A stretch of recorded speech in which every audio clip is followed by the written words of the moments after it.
Okay students, ये हमारी आज की थर्ड रिकॉर्डिंग है। अभी कुछ नेटवर्क प्रॉब्लम की वजह से हम ये सवाल स्टार्ट किया ही था। हमने जनरल डिस्कशन कर रहे थे कि हमारी मीटिंग जो है वो एंड हो गई थी। No issue, come to the point. Prepaid adjusting entries, तो ये आपका यहाँ कह रहे थे कि प्रीपेड रेंट जैन 1 को 75,500 था। कितना एक्सपेंस हो गया? Rent expense debit prepaid rent credit 50,000। Allow for doubtful debt required to increase from 36 to 50 से 170,500। अलाउंस बढ़ गए या कम हो गए? बढ़ गए।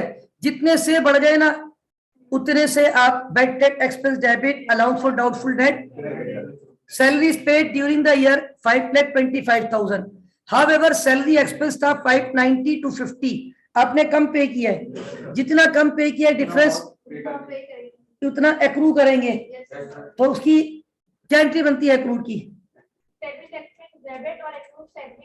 Salary expense debit accrued salaries भी कहते हैं या सैलरीज पेबल भी कहते हैं। वहां जो टाइटल होगा आपने वही टाइटल सिलेक्ट करना है। सैलरी पेबल है या एक्रूड सैलरी है। भाई इधर देखिए, हम कितनी सैलरी पे कर चुके हैं जबकि पूरे साल की सैलरी कितनी है? तो कितनी सैलरी अभी भी पे करना बाकी, जो डिफरेंस है वो आप expense debit payable. Next, depreciation, ये टेक्निकल है। Depreciation on the machine to be provided on declining balance method at the rate of 40% per annum. Machine was purchase 2 years ago. कितने साल पहले? तो अब आप क्या करेंगे, ये दूसरा साल एंड हो गया है, तो आपने पहले तो 5,05,000 पे कितना परसेंट निकालना है?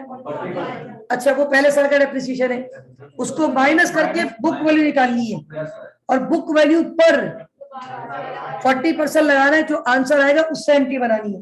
Got it? ये टेक्निकल चीजें आती है, देख लेना। इंश्योरेंस 50,000 रुपए थी जुलाई 1 पे आपने पे किए, सॉरी जुलाई 1 को पे किए, और वो अपने 2 साल के लिए, आपका ईयर एंड दिसंबर 31 2017 है और आपने पे किए जुलाई 1 2017। अभी सिर्फ 6 महीने हुए हैं, जबकि ये कितने साल की पे की है। और आपने उस वक्त डेबिट किया था, डेबिटिंग प्रीपेड इंश्योरेंस। आपने सारी किस्में रखी हुई थी प्रीपेड इंश्योरेंस। आपने जब 50,000 रुपए पे किए जुलाई 1 को, तो क्या एंट्री बनाई है? किसको डेबिट किया है? नहीं, लिखा हुआ तो है debiting prepaid insurance account. Debiting prepaid, आपने कौन सा अकाउंट डेबिट किया है? Prepaid insurance. अब मुझे बताएं कितना अमाउंट, कितने महीने का इंश्योरेंस प्रीपेड से एक्सपेंस बनाओगे? 6 महीने का। अब सुने, ये 50,000 2 साल के लिए है। How many months are there in 2 years? 24 2 साल में। तो 50,000 को डिवाइड करोगे 24 पे, मल्टीप्लाई बाय 6, 12,500 रुपए आएगा।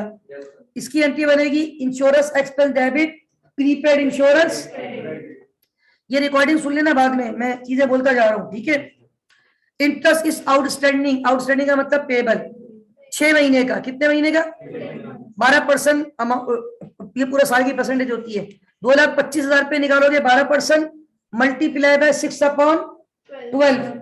2,25,000 पे 12% मल्टीप्लाई बाय 6/12, तो जो भी अमाउंट आएगी इंटरेस्ट एक्सपेंस डेबिट, या तो एक्रूड इंटरेस्ट का टाइटल होगा या इंटरेस्ट पेबल का। Got it? तो एडजस्टमेंट देखिए, अगर आपको आती है पास करना, और बाद दफे एक एडजस्टमेंट आती है एंडिंग इन्वेंट्री की। किसकी आती है? तो वहां पे inventory debit trading account credit, ये भी मैंने करवाया है क्योंकि वहां ट्रेडिंग अकाउंट का वर्ड यूज होता है। तो वर्ड आप लेना वहां पे क्या यूज हो रहा है, उसके अकॉर्डिंगली आप रिकॉर्ड कर दीजिएगा। तो अल्हम्दुलिल्लाह ये एडजस्टमेंट का एमपीक्यूज भी हो गया। तो अल्हम्दुलिल्लाह depreciation, bank reconciliation, inventory valuation, trial balance, adjustment.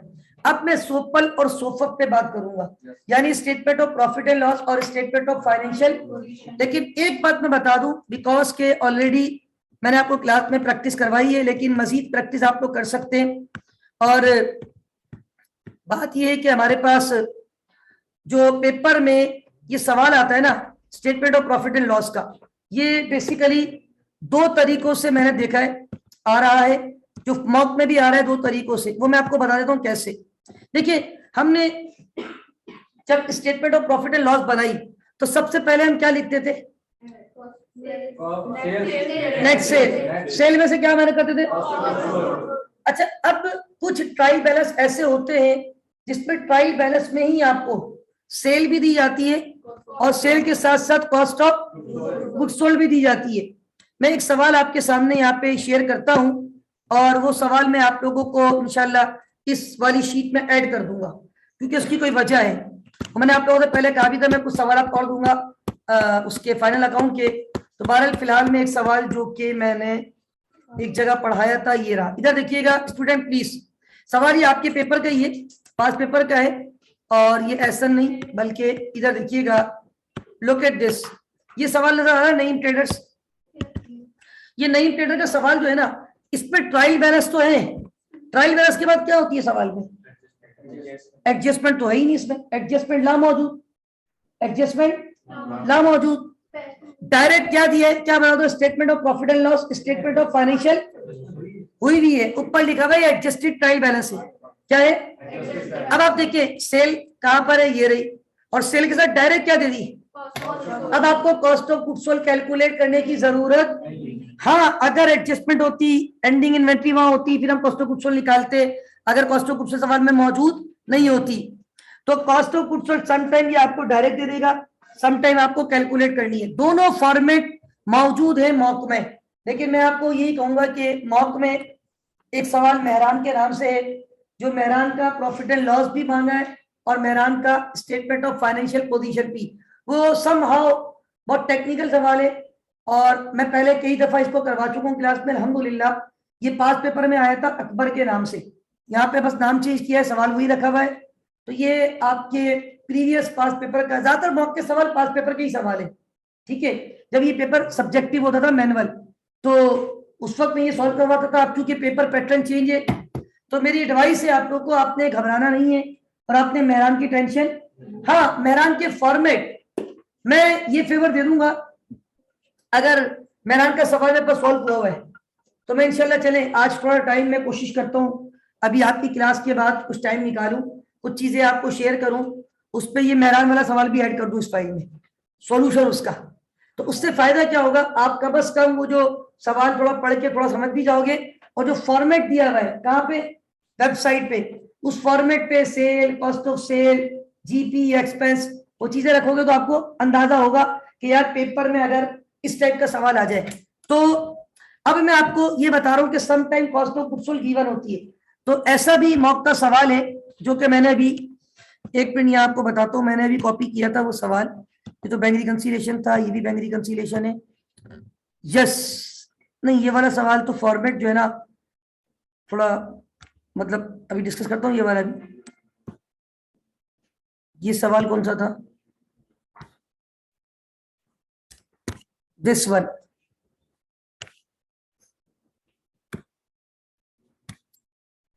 अच्छा ये सवाल देखिएगा स्टूडेंट, ये सवाल आपको नजर आ रहा है ना, ये देखिए इसका सॉल्यूशन पता नहीं मैंने वो इसका वो क्या कहते हैं आंसर जो फॉर्मेट मैंने शायद पता नहीं अटेम्प्ट किया या नहीं, वो भी मैंने कॉपी किया या नहीं। ये सवाल देखिए ट्रायल बैलेंस आपको नजर आ रहा है ऊपर, ट्रायल बैलेंस बहुत ज्यादा नजर आ रहा है, छोटा सा ट्रायल बैलेंस है, छोटा सा है ना। Cash receivable allowance, prepaid insurance, plant, payable, sale, cost of goods sold, expenses, कुछ रेलिवेंट हेड से कुछ इररेलेवेंट। नीचे एडजस्टमेंट है, सिर्फ क्या बनाना है, स्टेटमेंट ऑफ प्रॉफिट एंड। अच्छा इसका फॉर्मेट यार मैंने कॉपी तो किया था, लेट मी चेक कि इसका फॉर्मेट अगर मैंने कॉपी किया है तो प्लीज,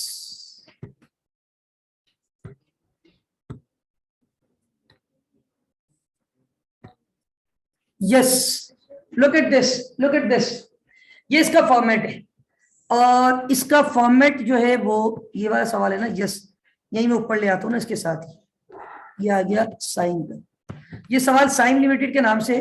और इसका फॉर्मेट जो है ना, इसमें देखो सेल भी डायरेक्ट मौजूद है, ये रही, और ये साथ क्या मौजूद है। तो इसके फॉर्मेट में पहले कॉलम में आप सिर्फ सेल को लेंगे, यहाँ क्या जाएगी सेल, यहाँ क्या, यहाँ सेल लिखोगे और यहाँ क्या लिखोगे, तो दोनों के डिफरेंस से क्या आ जाएगा, क्योंकि आपको यहाँ कॉस्ट ऑफ गुड्स सोल्ड का वो ओपनिंग इन्वेंटरी प्लस परचेजेस वो फार्मूला यूज नहीं होगा, तो वो आपके पास ऑप्शन में चीजें भी आ रही होंगी, ठीक है। ये तो आपका सॉल्व हो गया। जीपी के बाद क्या माइनस करने, 6 एक्सपेंसेस सवाल में मुझे याद है और 6 एडजस्टमेंट है। अब एडजस्टमेंट अगर आपने अटेम्प्ट कर ली प्रीपेड इंश्योरेंस कितनी एक्सपायर हो गई, यही तो एक्सपेंस है, एक्सपेंस यही एक्सपेंस है। अलाउड फॉर डाउटफुल डेट का आपको कॉन्सेप्ट होना चाहिए, टी अकाउंट बनेगा। अलाउड फॉर डाउटफुल अगर क्या बनेगा, देखिए ये भी मैंने कहीं बनाया है, मैं कोशिश करूंगा चीजें अटैच कर दूं आपको। वो फाइल जो मैंने अभी खोली हुई थी, this one, look at this, इसमें देखिए ये टी अकाउंट भी मैंने बनाया है, लुक एट दिस, ये बना हुआ है, ये देखिएगा स्टूडेंट, मैं शेयर करता हूँ दोबारा, दिस वन, ये देखिए 400 रुपये ओपनिंग था, 400 रुपये क्या था, नीचे एडजस्टमेंट अभी आप पढ़ोगे ना, लिखा हुआ है कि रिसीवेबल में कितना परसेंट लगाना है, और रिसीवेबल कितना दिया हुआ है 80,000 का 5%, तो 4,000 अलाउंस का क्या आ गया क्लोजिंग, तो कितने से बढ़ गया, तो एक्सपेंस कितना रिकॉर्ड होगा 3,000। Got it. ये बेसिकली इस वाले सवाल का, ये देखें 5% लगाना है, ये 80,000 रुपए का रिसीवेबल है, 5% कितना आ गया 4,000, ओपनिंग पे कितना मौजूद है, कितने से बढ़ गया, गॉट इट। ओके, कोशिश करूंगा इसी सवाल के साथ नीचे कहीं ये तस्वीर चीजें डाल दूं आपको, जितना हो सकेगा मैं फेवर दे दूंगा इंशाल्लाह, ठीक है। दूसरी बात, डेप्रिसिएशन निकाल लेंगे आप लोग 20% पे, सैलरी एक्सपेंस फॉर द, खुद ही बता दी, ये तो टोटल एक्सपेंस बता दिया, इसका मतलब है ऊपर या तो ज्यादा पे की होगी या कम पे की होगी तो मजीद पेबल बनता है, ज्यादा पे की होगी तो प्रीपेड होता है, लेकिन जब खुद ही एडजस्टमेंट में बता दे एक्सपेंस, तो फिर आपको सोचने की जरूरत, रेंट एक्सपेंस प्रीपेड इतना बच गया, ऊपर रेंट कितना नजर आ रहा है 50, कितना प्रीपेड बच गया 5, तो एक्सपेंस कितना हुआ, very good very good. Supplies खुद ही बता दिया कितनी इस्तेमाल हुई, बस ये 6 एक्सपेंस रखेंगे, सुन ले please, insurance expense, batted expense, depreciation expense, salaries expense, rent expense, supplies expense, ये 6 एक्सपेंस आप लोग रखेंगे तो अल्टीमेटली आपका प्रॉफिट या लॉस आ जाएगा।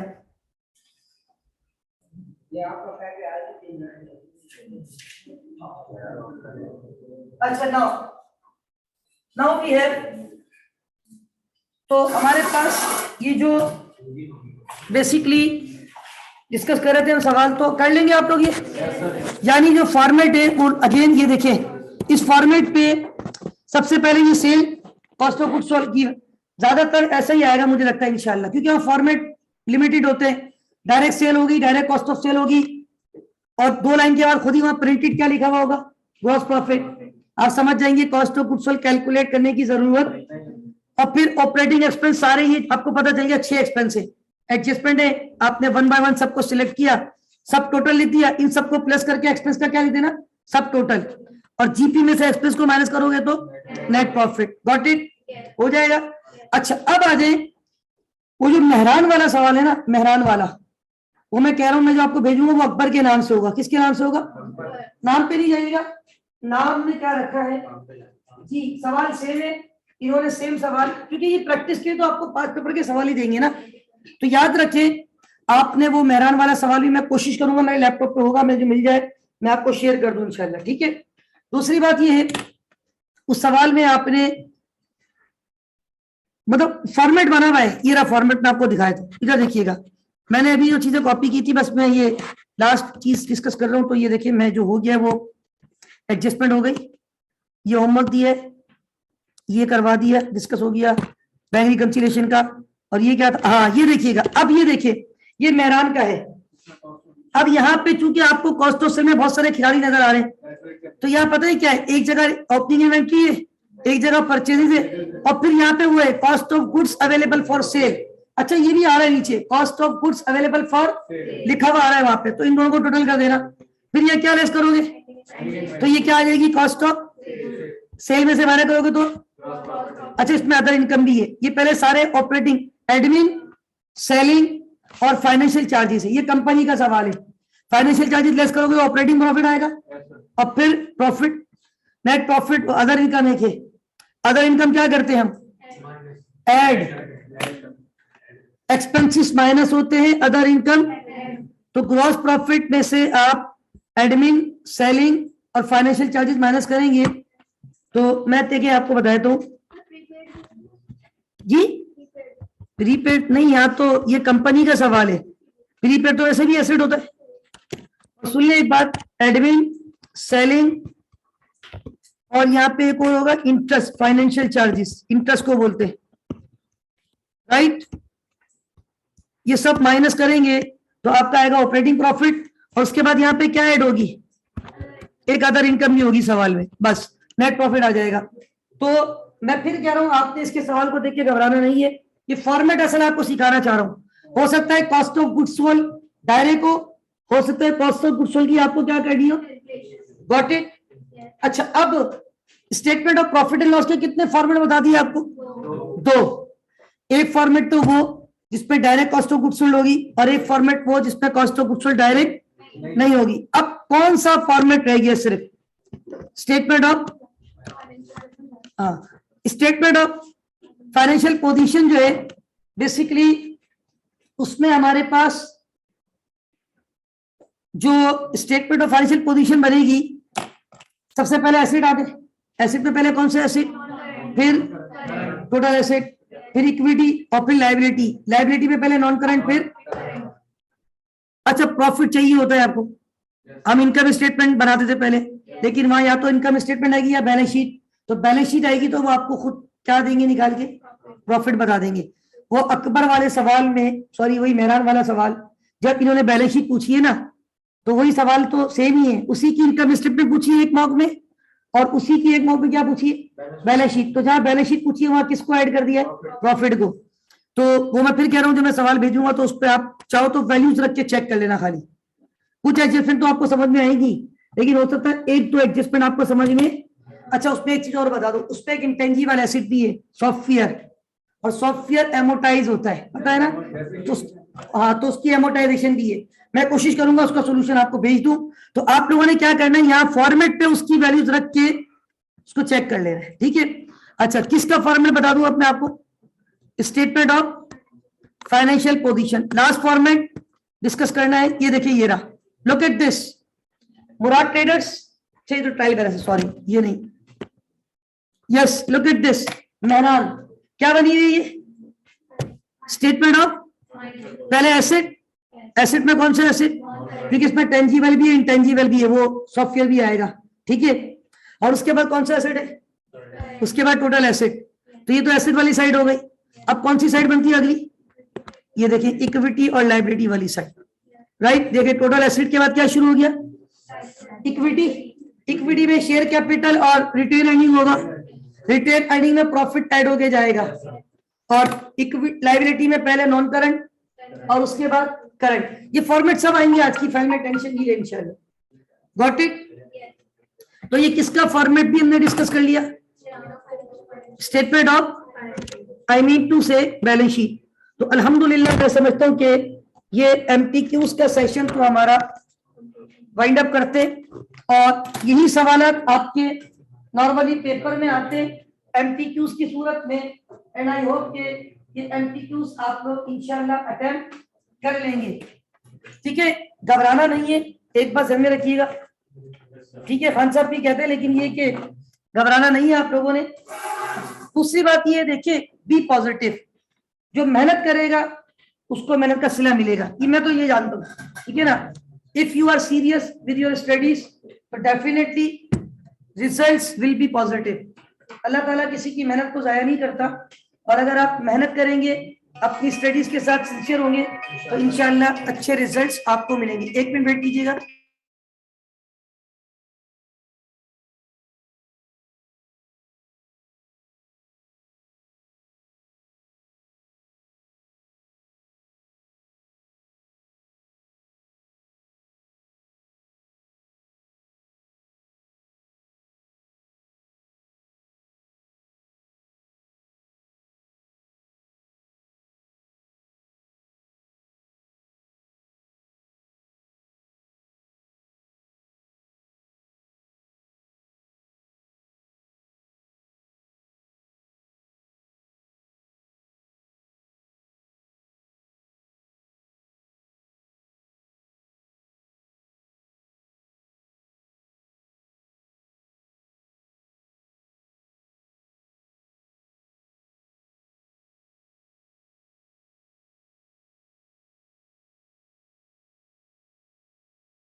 Okay students, come to the point. और हम डिस्कस कर रहे थे कि MTQs how to attempt. MTQs हमने डिस्कस कर लिए। अगेन आई रिपीट, प्लीज जब आप लोग पेपर में जाएंगे MTQs में देखिए, जहां मैं बार बार कह रहा हूं, सम टाइम शायद हर MTQs प्रॉब्लम नहीं करता। 3 में से मैं ये समझता हूं 2 आउट ऑफ 3 नॉर्मल होते। एक आध MTQs टेक्निकल होता है, तो उसको आप आखिर में करें।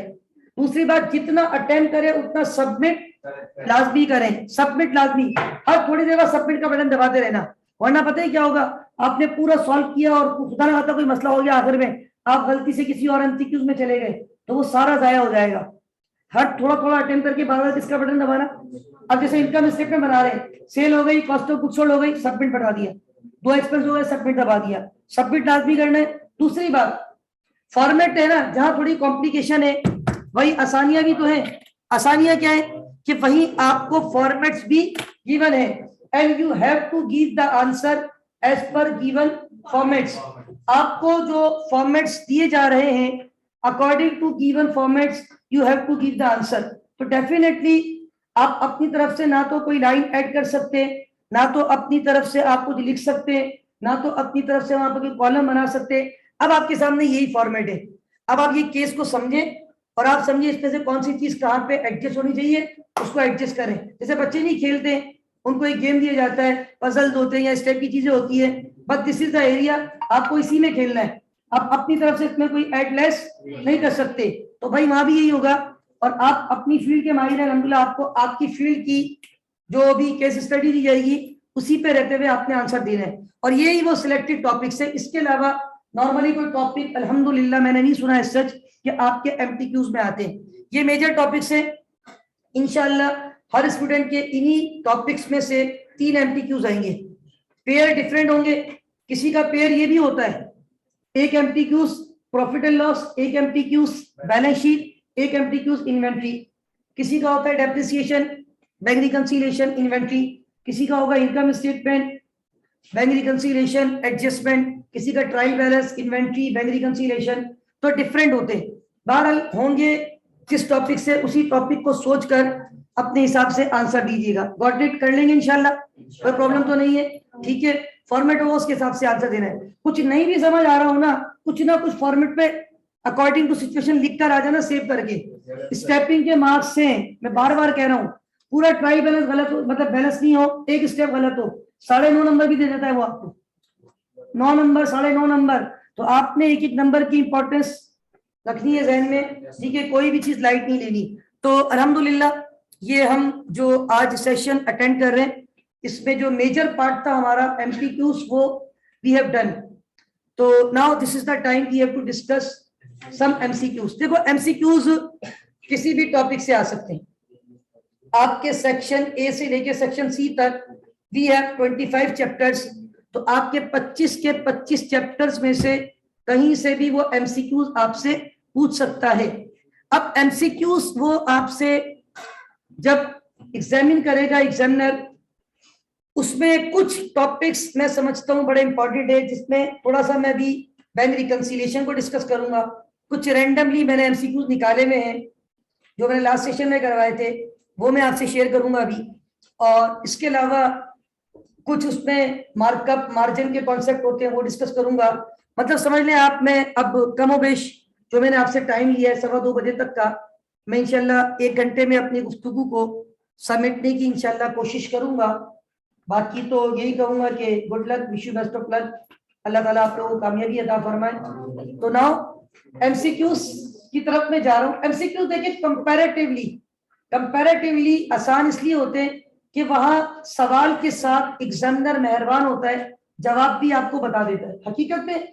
लेकिन करता ये कि एक के बदले 4 जवाब देता है, उसमें से एक जो बेस्ट वन होता है यू हैव टू सिलेक्ट। ठीक है,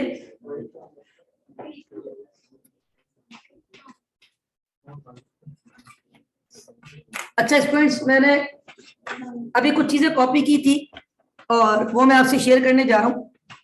कुछ मैंने अभी क्लास के स्टार्टिंग में, कुछ लास्ट सेशन में जो पढ़ाया था उसकी कुछ PDF मैंने अभी डाउनलोड की थी, जो मैंने इस वक्त स्क्रीन पे आपको नजर भी आ रही है। तो इंशाल्लाह we are going to discuss this PDF, और उसमें कुछ एमसीक्यूज हैं, कुछ एमटीक्यूज हैं।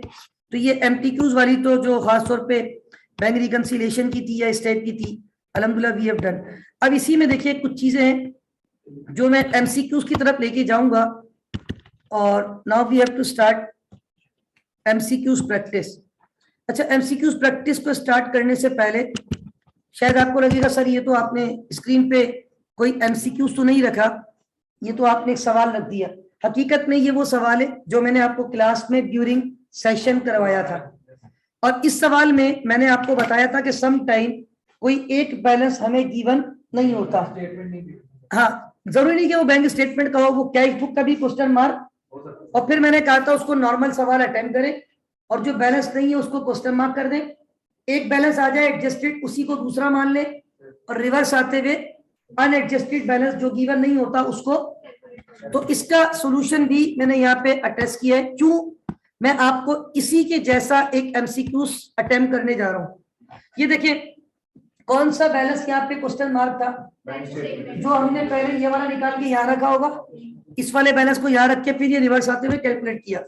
तो आपके मॉक सेशन में एक एमसीक्यूज है, ये देखिए मार्च की 1 तारीख 2017, cash book of Rani enterprises shows ₹13,500 credit.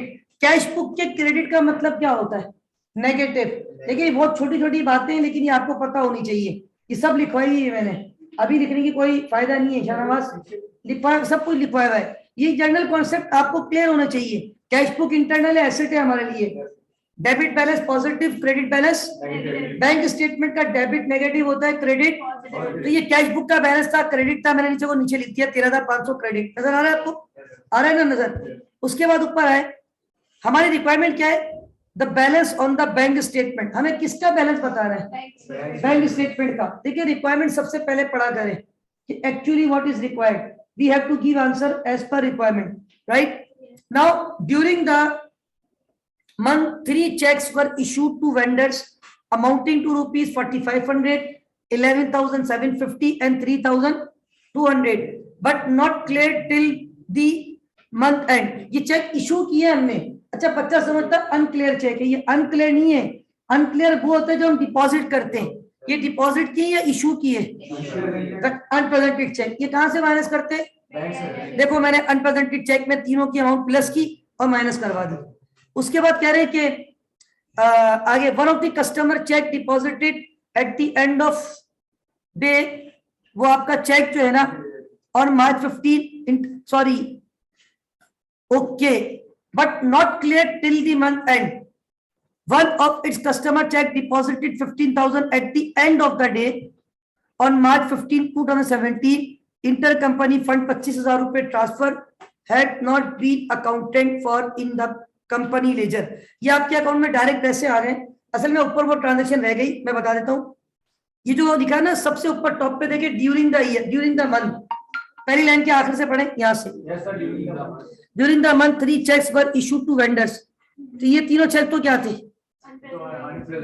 But not clear till month end. One of its customer check deposited 15,000 रुपए at the end of the day. इसका क्या मतलब हुआ? आखिरी दिन जमा करवाया है, तो वो बैंक में भी क्लियर, वो कौन सा होता है?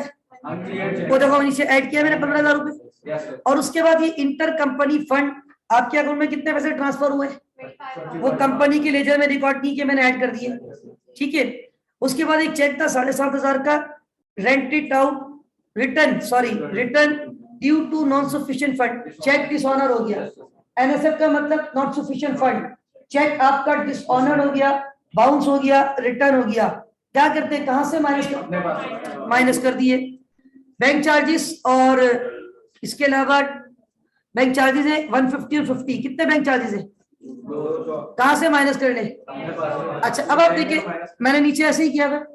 उसके बाद कितना बैलेंस आ गया एडजस्टेड, वही बैलेंस मैंने किसके कॉलम पे रखा, फिर मैं रिवर्स आया, रिवर्स आते हुए 15,000 को और 19,450 को, तो आंसर पॉजिटिव आ रहा है। कितना पॉजिटिव आ रहा है? अब 8,250 के दो ऑप्शन है, देखिए कितने ऑप्शन है, एक क्रेडिट है और एक, ये किसका बैलेंस कैलकुलेट किया है? बैंक स्टेटमेंट का पॉजिटिव बैलेंस क्या होता है? यानी आपने ये भी ख्याल करना है कि आपसे बैलेंस मांगा किसका है। अगर बैंक स्टेटमेंट का मांगा है और अगर पॉजिटिव आ रहा है, क्योंकि वो ऑप्शन में डेबिट क्रेडिट दोनों ऑप्शन दे देगा, पॉजिटिव आ रहा है बैंक स्टेटमेंट का मींस दिस इज, और अगर नेगेटिव आता बैंक कैश बुक का मांग रहा होता और अगर पॉजिटिव आता तो और नेगेटिव आएगा तो दैट्स गुड। तो ये मैंने देखो ऑल्दो अल्हम्दुलिल्लाह bank reconciliation we have done जब हम क्या पढ़ रहे थे एमपीक्यूज, लेकिन ये एक छोटा सा कॉन्सेप्ट जो कि एमसीक्यूज में एग्जामिन होता है वो मैंने आपको बता दिया, ठीक है। नेक्स्ट इसके बाद अगर मैं आगे चलूं तो देखिए ये वाला हम कर चुके, शारिक वाला ये सवाल किया है, हाँ ये वही है आरिफ वाला सवाल, ये हमने जो अभी किया था वो इस फॉर्मेट से किया था, ABCD याद है। उसके बाद आ जाए प्लीज नेक्स्ट, बाकी ये वाली फाइल तो हो गई है। अब इस फाइल पे आए मॉक की, इस वाली फाइल में भी कुछ चीजें कॉमन है, ये मैं करवा चुका हूँ बैंक स्टेटमेंट। अच्छा ये एडजस्टमेंट थी, adjustment already we have done. Now come to this, ये एक एमपीक्यूज है, सॉरी एमसीक्यूज टैक्स के हवाले से। ये मैं थोड़ा सा इसको I think it's better now, okay. Rates of income tax are, एक बंदा पैसे कमा रहा है और उसके पैसे कमाने पे गवर्नमेंट उससे क्या लेती है? टैक्स के आपको रेट बता दिए। पहले 4 लाख पे आपको टैक्स नहीं देना, अगले 1 लाख पे आपको कितना टैक्स देना है, और उससे ऊपर जितना भी कमाओगे उस पे। एक बंदे ने कमाए 6 लाख रुपए, कितने? तो पहले 4 लाख तो क्या होगा एग्जाम, पहले 4 लाख पे कोई टैक्स, उससे अगले 1 लाख पे कितना देगा? तो 1 लाख का 2% देखो नीचे मैंने निकाला है, मैंने पूरी कैलकुलेशन की है। 4 लाख पे 0% 0, अगले 1 लाख पे 2% कितना हो गया? अच्छा 5 लाख के बाद मजीद कितने लाख कमाए? जितने भी कमाएगा आगे 5%, टोटल कितना टैक्स देना है? इसका आंसर है, गॉट इट। ये भी मौजूद है आपके एमसीक्यूज वाली पीडीएफ जी, ये आपकी मॉक सेशन में मौजूद है, क्लियर है जी? चार्टर्ड अकाउंटेंट क्लियर है आपको?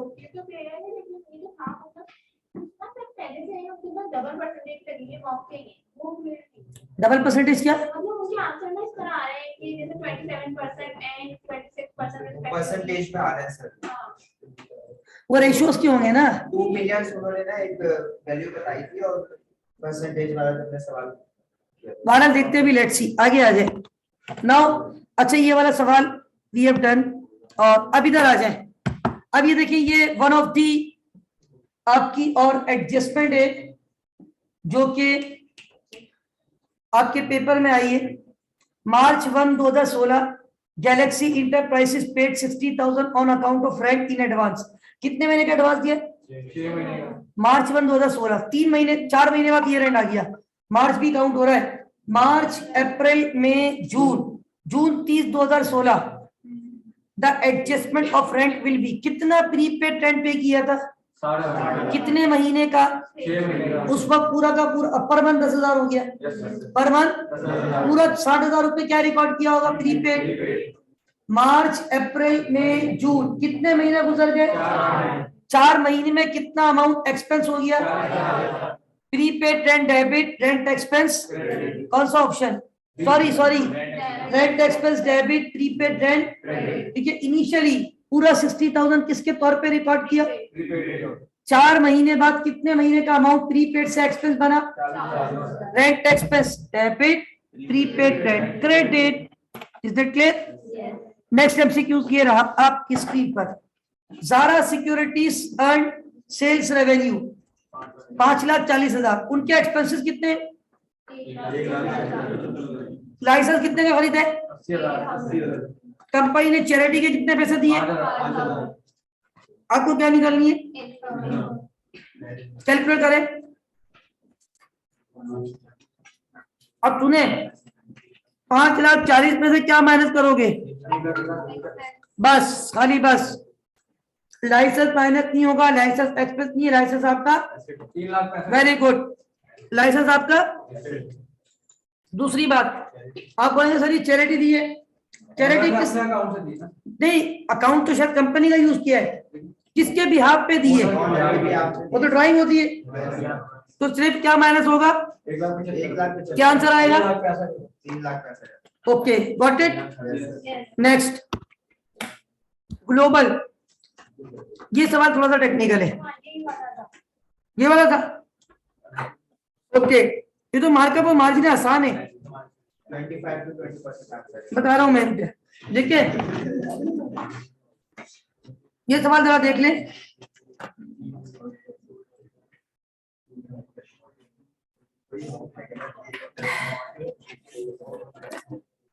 Please silent student, be silent. अच्छा भाई, ये सवाल मैं अटेम्प्ट कर रहा हूं, इसको मैंने यहाँ कॉपी किया है, this is somehow technical, तो ये समझाना थोड़ा जरूरी है, और इसको मैं, look at this, please come to the point. इस सवाल में देखिए ये कॉन्सेप्ट बहुत अच्छा, आज जो मैं फाइल भेजूंगा ना आज की डेट के नाम से, वो बहुत इंपॉर्टेंट होगी इंशाल्लाह, उसको आपने अच्छी तरह रिवाइज करना है, और अभी आप लोग के जाने के बाद में इंशाल्लाह नमाज वगैरह पढ़ के फारिग होके फिर ये फाइल बनाऊंगा इंशाल्लाह, ठीक है। तो आप लोगों ने बिल्कुल जो है ना चीजों को सही से कवर करना है। Global printer limited purchase 100 laser printer 3600 each, एक कितने का लिया during the year and sold, कितने बेच दिए इन्होंने, तो कितने पे बेचा है, आपके पास सेल प्राइस भी मौजूद है और परचेज प्राइस भी मौजूद है, ठीक है। अब हमने जो है ना कैलकुलेशन क्या करनी है, मार्कअप और मार्जिन। अब ये देख ले कि मार्कअप का फार्मूला क्या है और मार्जिन का फार्मूला क्या है। मार्कअप का फार्मूला होता है, सुनिए जरा, profit divided by sale, sorry profit divided by cost into 100, ठीक है। और मार्जिन का फार्मूला होता है profit divided by sales into 100। एक होता है मार्कअप और एक होता है margin. Profit divided by cost into 100 markup, profit divided by sale into 100 margin. इस सवाल में मेरे पास जो सेल प्राइस है, इधर देखिएगा, मेरी सेल प्राइस कितनी है 45,000 ईच, ठीक है, और मेरी कॉस्ट कितनी है, तो मेरा प्रॉफिट कितना है 9,000 हमारे पास पर यूनिट का प्रॉफिट है। अब हम इस सवाल को मार्कअप और मार्जिन दोनों निकाल सकते हैं। हाउ, देखिए प्रॉफिट तो कांस्टेंट है आपका 9,000, am I right, 9,000 divided by 36,000 और 9,000 डिवाइडेड बाय 45,000।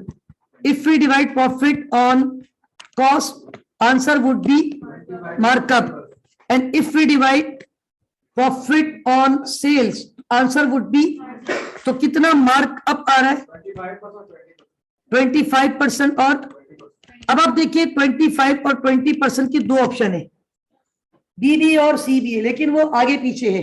तो हमारे सीक्वेंस क्या है, पहले उसने वर्ड क्या यूज किया है, फिर कौन सा वर्ड यूज किया है, मार्जिन। तो हम पहले हमने भी क्या कैलकुलेट किया है, और फिर तो 25 and C is the answer, got it. अब यहाँ आप लोग गलती से बी पे टिक नहीं कर देना कि 20 और 25 नजर आ रहे हैं, मेरे भाई सीक्वेंस का भी ख्याल रखना है। Is that clear, Shazia clear हो गया। मार्कअप और मार्जिन, मार्कअप का फॉर्मूला है प्रॉफिट अपॉन कॉस्ट और मार्जिन का फॉर्मूला है profit upon sale. Is that clear, okay, in 200, right. आगे आ जाए, नेक्स्ट एमसीक्यूज। हाँ, ये सवाल था देखिए अल जदीद कंपनी का, और इस सवाल में हमें क्या कैलकुलेट करना है उसकी तरफ जरा चलते हैं। Look at this, please come to the point. Al Jadeed company pre adjusted trial balance the following balances: sales revenue, cash sales, account receivable, doubtful debt. Bad debts estimated 12% of net sale. What amount of bad debts expense will the company record? तो ये तो बड़ा आसान हो गया, देखिए sales कितनी है, total sales revenue, sales 11 lakh, उस पे कैश सेल कितनी है, कैश सेल पे बैड डेट्स रिकॉर्ड नहीं होते, तो 2.5 लाख आप क्या कर दें, माइनस करेंगे तो आपके पास कौन सी सेल आ जाएगी, कौन सी सेल आ जाएगी भाई, टोटल सेल है 11,50,000, उस पे कैश सेल कितनी है, 2.5 लाख माइनस किए कितने हो गए, 9 लाख। अच्छा वैसे तो हम नॉर्मली बैड डेट्स किस पे कैलकुलेट कर रहे होते हैं, अकाउंट रिसीवेबल पे, ये कह रहे हैं इन्होंने कंफ्यूज करने के लिए अकाउंट रिसीवेबल भी दिया, अनाउंस भी दिया, हालांकि इनका कोई काम, इन्होंने डायरेक्ट ही आपको बोल दिया बैड डेट्स कैसे लगाने, 12% ऑफ नेट सेल से मुराद होता है नेट क्रेडिट सेल, क्योंकि कैश सेल पे बैड डेट्स। अब मुझे बताएं बैड डेट्स किस किस वैल्यू पे निकालोगे, 9 लाख पे कितना परसेंट बताओ, कितना, 1 lakh. Is that clear, are you getting my point, बात समझ आ रही है मैं क्या कह रहा हूं, okay now is that clear, are you getting my point, yes sir. अच्छा अब आ जाए नेक्स्ट, मजीद इसमें मैं पहले शीट्स थोड़ी सी ऐड कर लूं,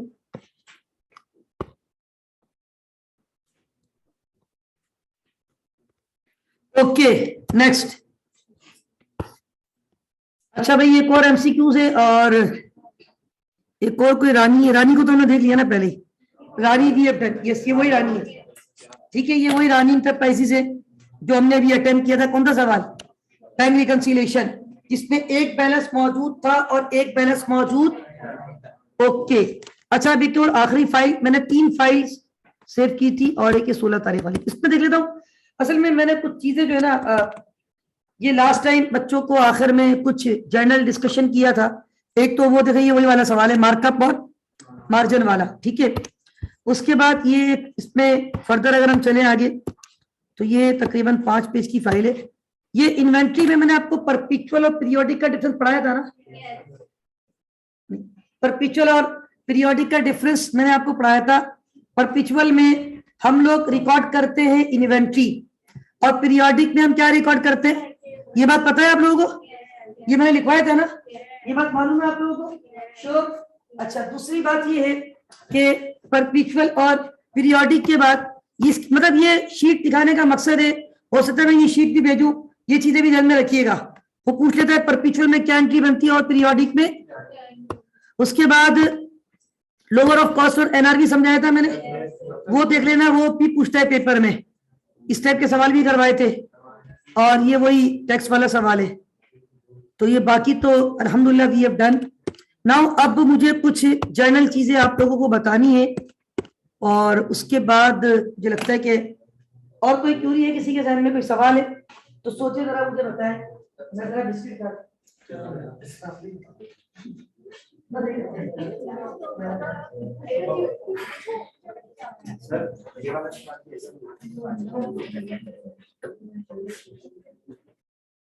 ये भी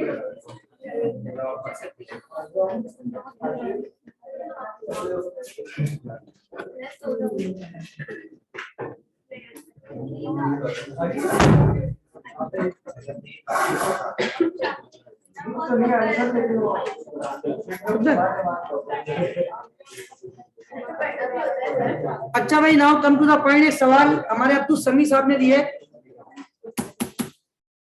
एक सवाल है और ये सवाल इनका अपना नहीं है, मॉक का सवाल है, और please come to the point. एक छोटा सा सवाल है इनका समी साहब का कि सर ये सवाल में लिखा हुआ है कि western limited, Uday listen carefully, western limited had sales of 20 million, sale कितनी दी हुई है 20 मिलियन, राइट। उसके बाद ये कह रहे हैं कि cost of sale 15.4 million, cost of sales 15.4 million.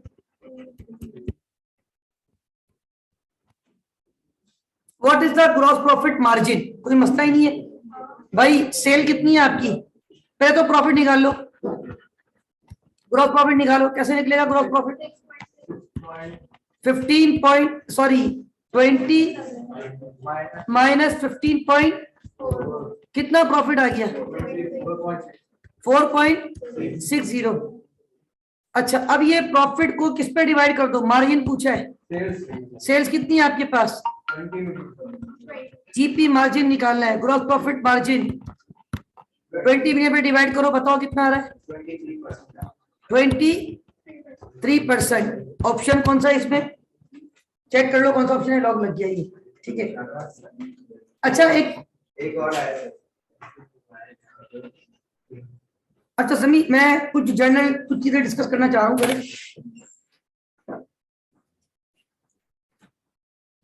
जी भाई चले आगे, डन है, ऑप्शन है इसमें 23 का, देखिए ठीक है, good. Now come to next point.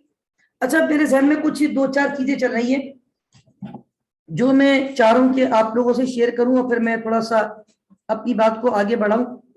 और हमारे पास नेक्स्ट जो है वो अटेम्प्ट करना है, हमने कुछ जनरल कॉन्सेप्ट और डिस्कस करने हैं, उस पर जा रहा हूं मैं। यहां तक क्लियर है सबको? देखिए मैं फिर बार बार कह रहा हूं, आप लोगों ने घबराना बिल्कुल नहीं है। पासिंग मार्क्स 100 आउट ऑफ 100 नहीं है, 50 आउट ऑफ 100। तो गलतियां बिल्कुल होती हैं, हमसे भी होती थी, हम भी गलतियां करते थे। और इनफैक्ट ये क्लासरूम मुझे हमेशा याद रहता है क्योंकि मैंने पूरा सेमेस्टर 1 आईसीए में का इसी क्लासरूम में पढ़ा है। तो जब मैंने एडमिशन लिया था once upon a time ICA में पाकिस्तान में, और मेरा पहला दिन था, तो ये क्लासरूम हमें दी गई थी और पूरा सेशन हमने इसी क्लासरूम में पढ़ा था। उसके बाद जो है वो उस वक्त हमें भी अंदाजा नहीं था चीजों का, तो हम जब पेपर देने जाते थे तो हम बड़े, ऐसी बात है थोड़ा सा इंसान मतलब घबराता है, खासतौर पर प्रोफेशनल पेपर में, लेकिन आपने घबराना नहीं है। दूसरी बात याद रखना, गलतियां बड़े बड़े पोजीशन होल्डर भी करते हैं, गिरते हैं शेर सवारी मैदान जंग में। तो आप लोग जो है, गलतियां होंगी, पेपर में गलतियां होंगी, बिल्कुल होंगी, हमसे भी होती थी भाई। हम घबराते नहीं थे, रिलैक्स रहते थे, चिल रहते थे, कूल रहते थे। जी बिल्कुल, आप जो है ना रिलैक्स होके जाइएगा, पेपर में चिल रहिएगा। पेपर में बिल्कुल आपने देखिए टेंशन लोगे ना तो जितना पेपर आ रहा होगा ना वो भी अटेम्प्ट नहीं होगा। और याद रखना, बस बिस्मिल्लाह पढ़ के दुरूद शरीफ पढ़ के करना, इंशाल्लाह अल्लाह ने चाहा एवरीथिंग विल बी फाइन। अब एक बात सुने गौर से, आखिरी आधा घंटा पौना घंटा रह गया, मैं अपनी गुफ्तगू को थोड़ा समेटने की कोशिश करूंगा। मैं कुछ चीजें आपको बताना चाह रहा हूं और उसके बाद मैंने आज एमटीक्यूज को बहुत ज्यादा फोकस किए, नो डाउट मैंने एमटीक्यूज को बहुत ज्यादा फोकस किया और मैंने एमसीक्यूज को रैंडमली बस ये आपके सामने ये आगे मार्जिन वाला करवा दिया, एक ये बेड डेट्स का आ गया, एक ये वाला इन्होंने पूछ लिया, ये बता दिया। इसके अलावा मैंने कुछ ये फाइल आप लोगों के सामने शेयर की, इसमें कुछ एमसीक्यूज मैंने अटेम्प्ट किए हुए थे, वो आपसे मैंने शेयर कर लिए। तो ये चीजें तो अल्हम्दुलिल्लाह चले हमने कर ली। अब मैं बेसिकली ये चाह रहा हूँ कि सिलेबस की फाइल एक नजर आपके सामने रखकर और आपको एक क्विक ओवरव्यू दे दूं और 1-2 चैप्टर में से कुछ बातें आपको बतानी है और वहीं पे इंशाल्लाह अपनी गुफ्तगू को इख्तितामी नमाज की तरफ ले जाऊंगा। और क्विक एक बात बताऊंगा, गौर से देखिएगा, ये आपके सिलेबस के जो 25 चैप्टर हैं ये स्क्रीन पे आपको इस वक्त नजर आ रहे हैं, ठीक है। टोटल वी हैव 25 चैप्टर्स और कौन से पार्ट से क्या क्या चीजें एक्सपेक्ट आप कर सकते हैं वो क्विक बता रहा हूँ। और मैंने बार बार देखिए आपको बहुत ज्यादा अल्हम्दुलिल्लाह मैंने ड्यूरिंग सेशन अपने तौर पे तो कोशिश की कि आपको मैक्सिमम बेनिफिट दिए जाए, जिसमें अल्हम्दुलिल्लाह रिकॉर्डिंग मैं समझता हूँ एक one of the major benefit है कि आप उसको सुन सकते हैं। आपके पास चैप्टर वाइज रिकॉर्डिंग मौजूद है और अल्हम्दुलिल्लाह मैंने चैप्टर वाइज पीडीएफ भी आपको बना के भेजे। पहला chapter accounting nature and objective, ये चैप्टर सिवाय थ्योरेटिकल 1-2 एमसीक्यूज अगर आ गए तो आ गए, मेरा भी ख्याल पेपर पॉइंट ऑफ व्यू से ये बहुत ज्यादा इंपॉर्टेंट है। Chapter number 2 introduction to financial accounting, इसमें खास तौर पे अकाउंटिंग इक्वेशन, उसके एमसीक्यूज आते हैं। 4 इक्वेशन बनी हुई होगी, किसी में asset equal to liability plus capital हो रहा होगा और 3 में तो करेक्ट को आपने देखना होगा। इसके अलावा इस चैप्टर में छोटी छोटी बातें हमने पढ़ी थी। एसेट में करंट एसेट क्या है, नॉन करंट क्या है, टेंजिबल क्या है, इनटेंजिबल क्या है, इनकी पहचान होनी चाहिए। बाज एमसीक्यू ऐसे होते हैं वो 4-4 6-6 नाम लिख के देता है, बोलता है इनमें से कौन से इंटेंजिबल है, 1 to 4, 1 to 7, 1 to 3, only 1, only 2, ऐसे ऑप्शन भी होते हैं। अकाउंटिंग रेगुलेटरी फ्रेमवर्क, मेरा नहीं ख्याल ये चैप्टर आप लोगों के लिए इतना रेलिवेंट है, इस पे मैंने आईएएस आईएफआरएस के हवाले से कुछ डिस्कशन किया था। नेक्स्ट चैप्टर है अकाउंटिंग कॉन्सेप्ट्स एंड कन्वेंशन, इससे रिलेटेड एमसीक्यूज आएंगे। इवन मैंने भी जो आप लोगों को पीडीएफ शेयर्स की है कुछ प्रैक्टिस के लिए एमसीक्यूज की, उस पर इस टॉपिक के एमसीक्यूज ऐड किए। फॉर एग्जांपल गोइंग कंसर्न का कोई एमसीक्यूज पूछ ले, कोई एक कॉन्सेप्ट आपको लिख के दे, 4 ऑप्शन दे कि इसमें गोइंग कंसर्न है, प्रूडेंस है, मटेरियलिटी है या कंसिस्टेंसी है, ठीक है। इसी तरह सोर्स डॉक्यूमेंट एंड बुक्स, इसमें एमसीक्यूज बिल्कुल आएंगे। डेबिट नोट क्या होता है, क्रेडिट नोट क्या होता है, सेल इनवाइस क्या होती है, परचेज इनवाइस क्या होती है, रेमिटेंस इनवाइस क्या होती है, बुक्स ऑफ प्राइम एंट्री में कौन सी ट्रांजैक्शन कौन सी बुक में रिकॉर्ड होती है, कॉन्ट्रा एंट्री क्या होती है, कैश बुक क्या होती है, पेटी कैश का कॉन्सेप्ट, पेटी कैश में इंटरेस्ट सिस्टम का कॉन्सेप्ट। मैंने कुछ एमसीक्यूज भेजे, वो भी देख लेना जरा एक नजर, उसके आंसर भी भेजे मैंने। तो मैंने आप लोगों को भी आंसर वाली चीजें भेजी, देखिएगा 1 और 2 फाइल विद आंसर है, 3 वाली की फाइल और आंसर अलग अलग है, मैंने सब ग्रुप में भेजी है। उस पर पेटी कैश के एमसीक्यूज है, वो भी देख लेना, कितना इंटरेस्ट होगा क्या है। अच्छा बच्चे क्या गलती करते हैं, वो बोलते 100 रुपए में से 87 खर्च हो गए तो कितना इंटरेस्ट होगा, बच्चे बोलते 13 का ऑप्शन भी 13 नहीं होगा, इंटरेस्ट दोबारा कितना होगा 87, इस टाइप के ख्याल रखना। दूसरा फिर ट्रायल बैलेंस में एमसीक्यूज भी आ जाता है, ट्रायल बैलेंस से रिलेटेड एमसीक्यूज भी आ सकते हैं जनरल कॉन्सेप्ट पे। ट्रायल बैलेंस क्या होता है पूछ लिया जाता है, ट्रायल बैलेंस सिर्फ लिस्ट ऑफ बैलेंस से और कुछ भी नहीं है, ठीक है। उसके बाद accrual and pre payments adjustment है, इसके रिलेटेड एमसीक्यूज भी आते हैं। और एमटीक्यू अभी मैंने एमसीक्यूज करवाया वो जिसपे वो 60,000 रुपए रेंट पे किया, 4 महीने बाद ईयर एंड आया तो 40,000 रुपए प्रीपेड से किस पे कन्वर्ट किया, एक्सपेंस में। अगला चैप्टर था आपके पास टेंजिबल नॉन करंट एसेट। इस चैप्टर में एग्जामिनर आपको डेप्रिसिएशन से रिलेटेड कैलकुलेशन पूछेगा एमसीक्यूज में, लेकिन आपने ये देखना होगा कौन सा मेथड पूछ रहा है, कौन से साल का पूछ रहा है। वो डिमिनिशिंग देके दूसरे साल का पूछ लेगा तो 1 साल माइनस करके बुक वैल्यू पे लगाओगे। उसके बाद कितने साल के बाद बेच रहा है, बेचने पे लॉस हो रहा है या उतने साल का, उस मेथड से डेप्रिसिएशन निकाल के माइनस करें फिर लॉस या गेन। और अगर बीच में कोई मंथ आ रहा है तो उसका भी ख्याल रखना है। उसके बाद इंटेंजिबल एसेट एमोर्टाइज होते हैं, इस पे कोई इतना ज्यादा कॉन्सेप्ट आप लोगों के लिए नहीं होगा इंशाल्लाह। बैड टैक्स की कैलकुलेशन मैंने जो करवाई थी देख लेना, वो आ सकती है। बैलेंस शीट पे कितना आंसर जाएगा, तो जो क्लोजिंग बैलेंस होता है अलाउंस का वो रिसीवेबल में से माइनस होकर आंसर जाता है, ठीक है। उसके बाद प्रोविजन कंटीजेंसी, एक आध एमसीक्यू शायद आ जाए, इतना लेवल आपका नहीं है इस टॉपिक का। हाँ इन्वेंट्री, इन्वेंट्री में ग्रॉस प्रॉफिट मेथड पढ़ाया था मैंने, पढ़ाया था ग्रॉस प्रॉफिट, जिसपे हम क्या करते, सेल के ऊपर पहले क्या लगाते, ग्रॉस प्रॉफिट की, और फिर ग्रॉस प्रॉफिट से रिवर्स आते हुए कौन सी एंडिंग इन्वेंट्री फाइंड आउट करते, याद है मैंने। अच्छा अभी मैं सिंगल एंट्री पे बात करूंगा, वहां बताऊंगा ये चीज इन्वेंट्री वाली। उसके बाद सेल टैक्स में एमसीक्यूज आ सकते हैं छोटे मोटे। सेल टैक्स में मैंने आपको बताया था इनपुट टैक्स सेल के ऊपर होता है, आउट नहीं, इनपुट टैक्स परचेज पे होता है, आउटपुट टैक्स सेल्स पे होता है। नॉर्मली आउटपुट टैक्स ज्यादा होता है, नॉर्मली आउटपुट टैक्स, क्योंकि वो सेल पे कस्टमर से आप लेते हो। Output tax is greater than input tax, तो आपके लिए डिफरेंस जो वो लायबिलिटी, और आउटपुट टैक्स अगर लेस देन इनपुट टैक्स तो वो आपके लिए रिफंडेबल एसेट होता है। ये छोटी छोटी कैलकुलेशन देख लेना। उसके बाद पेरोल, किस तरह वो हम gross minus deduction is equal to net pay, उसकी भी कुछ चीजें करवाई थी आपको। Bank reconciliation very important from MTQs as well as MCQs point of view. उसके बाद कंट्रोल अकाउंट, जो टी अकाउंट बनाए थे मैंने रिसीवेबल पेबल के, वो देख लेना उसमें क्या क्या एडजस्टमेंट होती है। करेक्शन ऑफ एरर, इंसान है अशरफुल मखलूकात है, खता का पुतला है, गलतियां होती है। टाइप्स ऑफ एरर बताए थे मैंने, वो जरा अच्छी तरह पढ़ लेना। वो आपको बोलेगा बताओ ये कौन सा एरर हो रहा है, टाइप बता दो उसकी, ठीक है। सोल ट्रेडर की अकाउंट, फाइनल अकाउंट मैंने भी एमटीक्यूज भी आपसे डिस्कस किया, कंपनी के वो मेहरान वाले सवाल का फॉर्मेट डिस्कस किया, मैन्युफैक्चरिंग अकाउंट की कॉस्ट ऑफ गुड्स सोल्ड कैसे निकालते हैं वो पूरी डिटेल पढ़ाई थी, डायरेक्ट मटेरियल, लेबर वगैरह। इसके अलावा इनकम्प्लीट रिकॉर्ड पे मैं थोड़ी सी बात करने जा रहा हूँ, और इनकम एंड एक्सपेंडिचर अकाउंट मैंने बड़े अच्छे तरीके से अलहमदुलिल्लाह उसमें सस्पेंस, उसमें सब्सक्रिप्शन का कॉन्सेप्ट पढ़ लेना जरा, ठीक है। बाकी कैश फ्लो अलहमदुलिल्लाह मैंने आपको बता दिया था कौन सी एक्टिविटी किसमें। बात दफा कैश फ्लो के थोड़े टेक्निकल एमसीक्यूज आते हैं, उतना टेक्निकल हमने कवर नहीं किया है, जो टू बी वेरी ऑनेस्ट बात कर रहा हूँ, क्योंकि आपका लेवल अभी इतना टेक्निकल नहीं है, लेकिन वो शायद एक टेक्निकल आ जाए तो आपने घबराना नहीं है, जो समझ आना ये कैश इनफ्लो आउटफ्लो हो रहा है उसके हिसाब से रिजल्ट निकाल के आंसर दे देना, ठीक है।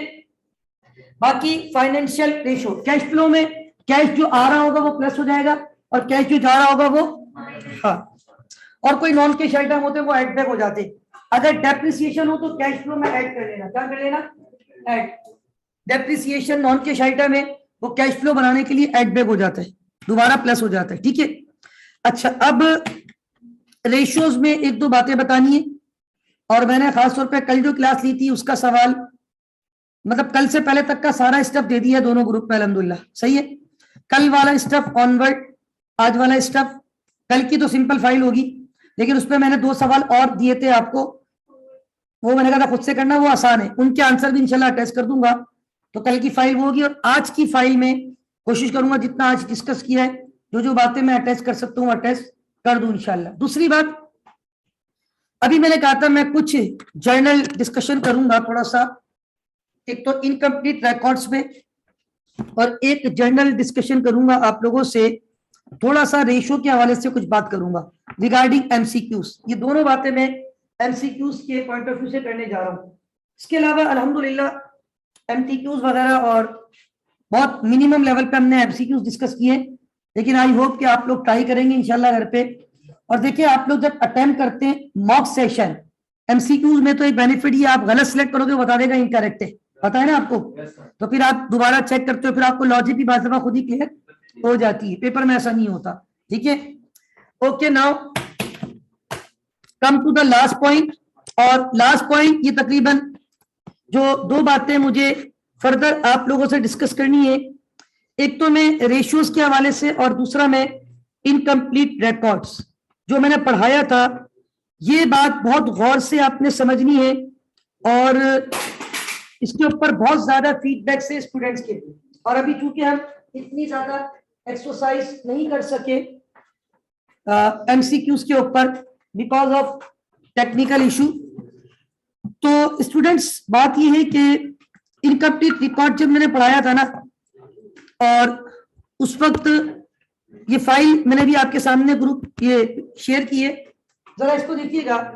Incomplete record single entry system, असल में इनकम्प्लीट रिकॉर्ड में क्या होता है कि रिकॉर्ड आपका बिखर गया है, इनकम्प्लीट हो गया है, आपको उसको क्या करना है, कंप्लीट करना है।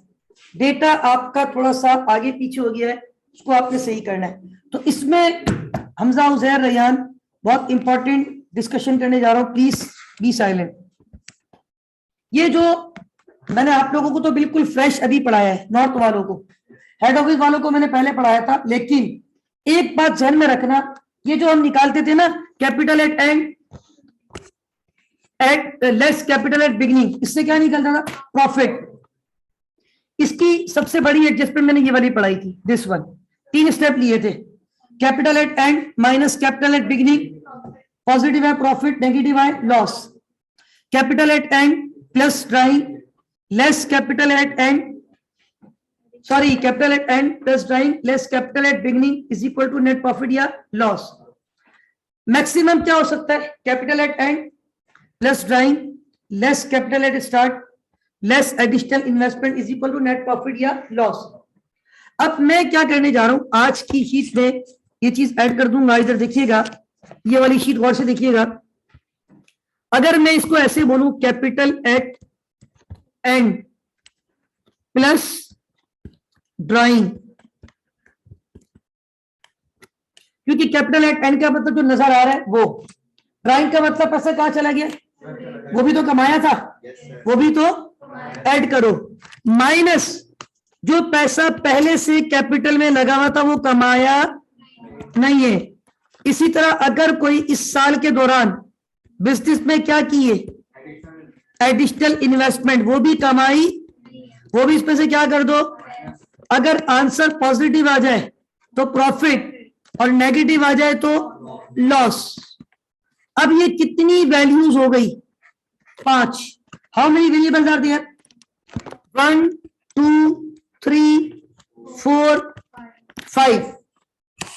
अगर मैं ये कहूं कैपिटल एट एंड है 5 लाख रुपए, कितना है, ड्राइंग मैंने की है 30,000 रुपए, कैपिटल एट बिगनिंग था 1 लाख, सॉरी तकरीबन कोई 3 लाख रुपए, एडिशनल इन्वेस्टमेंट थी 1 लाख रुपए।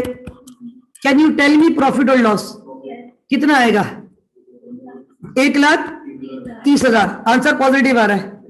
अगर मैं कहूं ये था 5 लाख रुपए, ये है 30,000 रुपए, माइनस 4 लाख रुपए, माइनस 1.5 लाख रुपए, प्रॉफिट या लॉस। अब मैं इन पांचों में से कोई भी एक वेरिएबल रख दूं, कैन यू कैलकुलेट। ये सुन लें, ये फ्री के मार्क्स हैं आपके, स्कोरिंग मार्क्स हर बच्चे के, या कुछ बच्चों के ये जरूर आएंगे, कुछ बच्चों का इतना फीडबैक है कि सर इसमें 2-2 3-3 एमसीक्यू आए थे हमारे। अब वो बताए क्या करता है, वो जरूरी नहीं कि ये 5 इंफॉर्मेशन हो, वो सिर्फ 3 दे दे आपको। मतलब वो आपको दे दे कैपिटल एट एंड, वो आपको दे दे ड्राइंग, वो आपको दे दे कैपिटल एट बिगिनिंग, बोले बताएं प्रॉफिट या लॉस क्या है, तो फिर इसका मतलब एडिशनल इन्वेस्टमेंट नहीं है। वो आपको बोले, बाद दफा वो क्या करेगा, ये हकीकत बता रहा हूं, बाद दफा वो आपको देगा कैपिटल एट एंड, आपको देगा प्रॉफिट या लॉस में से एक चीज, प्रॉफिट या, और वो आपको देगा साथ में कैपिटल एट बिगिनिंग, और वो आपको ड्राइंग भी दे देगा, सॉरी बोलेगा ड्राइंग निकाल दो, ड्राइंग। यानी मैं ये कहना चाह रहा हूं, उसने आपको बोला कैपिटल एट एंड है 5 लाख, कितना है, ये तो उसने आपको बता दिया, क्या बता दिया, कैपिटल एट एंड 5 लाख।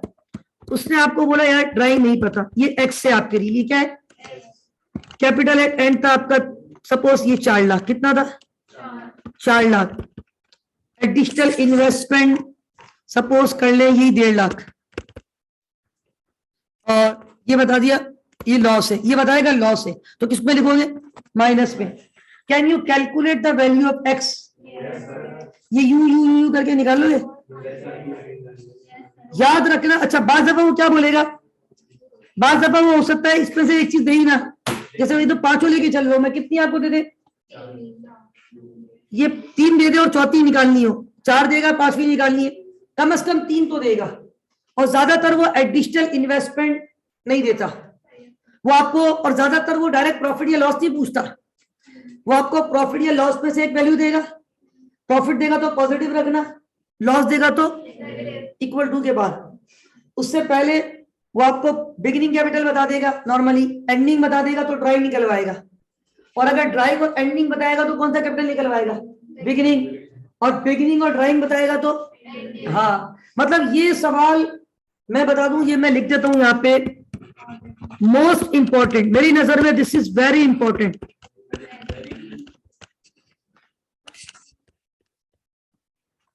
इस चीज को आपने बहुत ज्यादा फोकस करना है। मतलब मैं क्यों लिख रहा हूं मोस्ट इंपॉर्टेंट, ये मैं शीट में ऐड करूंगा, बार बार कह रहा हूं, आज की पीडीएफ 20-25 पेज की भी हो शायद, लेकिन आपने वो पीडीएफ अच्छी तरह रीड करनी है, उसमें मैं कोशिश करूंगा जितने बातें बोलते जा रहा हूँ सारे, हालांकि मैं आगे पीछे लिख रहा हूँ इस फाइल में उस फाइल में, लेकिन मैं याद रखूंगा इंशाल्लाह, अभी शीट बना के आपको भेजूंगा। तो याद रखें, मैंने तो यहाँ पे 2-3 तरीकों से अटेम्प्ट कर लिया। अब आप क्या करोगे, ये ऊपर जो मैंने इक्वेशन बनाई है, आप ऐसी बहुत सारी खुद भी इक्वेशन बना सकते नहीं बना सकते, या इसी इक्वेशन को बार बार घुमाए, इसमें कभी एक्स बनाए कैपिटल एट एंड को, कभी एक्स बनाए ड्राइंग को, कभी एक्स बनाए कैपिटल बिगिनिंग को, कभी एक्स रखे और कभी एक्स रखे, ताकि आपको एक एक चीज कैलकुलेट करना आती है, और जितनी इंफॉर्मेशन होगी उसके अकॉर्डिंगली करेंगे। Got it. मोस्ट इंपॉर्टेंट बता रहा हूं, मोस्ट इंपॉर्टेंट, बहुत ज्यादा फीडबैक से मेरे पास इस टॉपिक के हवाले से। Got it. और ये टॉपिक मैंने सिंगल एंट्री में कवर किया है, सिंगल एंट्री का लेक्चर सुन लेना, पहला वाला प्योर सिंगल एंट्री, ये वाला कॉन्सेप्ट। अच्छा, इसी के साथ एक और कॉन्सेप्ट था, सिंगल एंट्री में ये के लिमिटेड का सवाल करवाया था, उसकी इन्वेंट्री चोरी होना शुरू हो गई थी। तो यहाँ पे देखिए, एक मिनट लीजिए।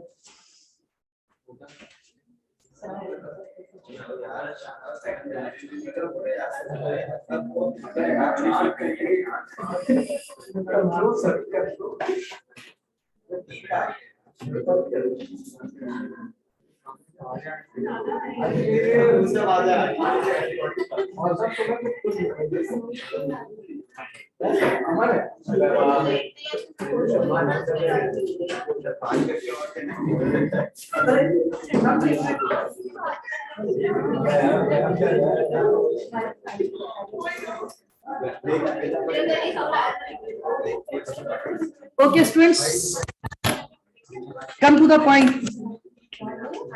अच्छा, ये जो आपके पास पॉइंट है, ये जो मैंने कहा मोस्ट इम्पोर्टेंट है, इसको आपने अच्छे तरीके से करना है।